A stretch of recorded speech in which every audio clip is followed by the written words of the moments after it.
বন্ধুরা, আপনারা সবাই কেমন আছেন? আশা করি ভালো আছেন।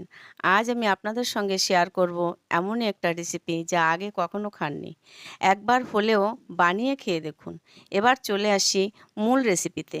গ্যাসে প্রথমে একটি কড়াই বসিয়ে ১ চামচ ঘি দিয়ে ১ বাটি সুজি একটু নাড়াচাড়া করে পরিমাণ মতো চিনি, তার মধ্যে ১ বাটি দুধ দিয়ে নেড়েচেড়ে সুন্দর একটি ডো বানিয়ে একটা প্লেটে তুলে একটু ঠান্ডা হলে ভালো করে মেখে নিয়ে ছোট ছোট করে লেচি কেটে হাতের সাহায্যে গোল করে ছানার পুর ভরে আবারও হাতে গোল করে একটা চামচ দিয়ে ডিজাইন করে নিয়ে মাঝ বরাবর একটা পেনের পিছন দিকে মাঝখানে একটা গোল করে নিয়েছি ডিজাইনটা একটু সুন্দর করার জন্যে।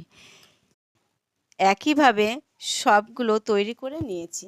এবার একটা কড়াইয়ে সাদা তেল দিয়ে গ্যাসের সিম অল্প করে সময় ধরে ভেজে নিয়েছি। এবার একটা কড়াইয়ে ১ বাটি দুধ ও ২ চামচ আমুল দুধ দিয়ে ভালো করে ফুটিয়ে তার মধ্যে ৪টে এলাচ ও বাতাসা ভালো করে ফুটিয়ে ভেজে রাখা পিঠেগুলো দিয়ে আরও ৫ মিনিট ফুটিয়ে ১ চামচ ঘি দিয়ে নামিয়ে নিলেই তৈরি পুর ভরা পাকন পিঠে। ঠান্ডা হলে পরিবেশন করুন, দুর্দান্ত খেতে লাগবে। আমার এই রেসিপিটি আপনাদের কেমন লাগলো অবশ্যই কমেন্ট করে জানাবেন। ভালো লাগলে অবশ্যই লাইক, কমেন্ট, শেয়ার করবেন। ধন্যবাদ। বন্ধুরা, আপনারা সবাই কেমন আছেন? আশা করি ভালো আছেন। আজ আমি আপনাদের সঙ্গে শেয়ার করব এমনই একটা রেসিপি যা আগে কখনো খাননি।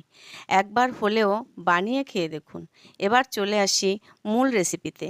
গ্যাসে প্রথমে একটি কড়াই বসিয়ে ১ চামচ ঘি দিয়ে ১ বাটি সুজি একটু নাড়াচাড়া করে পরিমাণ মতো চিনি, তার মধ্যে ১ বাটি দুধ দিয়ে নেড়েচেড়ে সুন্দর একটি ডো বানিয়ে একটা প্লেটে তুলে একটু ঠান্ডা হলে ভালো করে মেখে নিয়ে ছোট ছোট করে লেচি কেটে হাতের সাহায্যে গোল করে ছানার পুর ভরে আবারও হাতে গোল করে একটা চামচ দিয়ে ডিজাইন করে নিয়ে মাঝ বরাবর একটা পেনের পিছন দিকে মাঝখানে একটা গোল করে নিয়েছি ডিজাইনটা একটু সুন্দর করার জন্যে।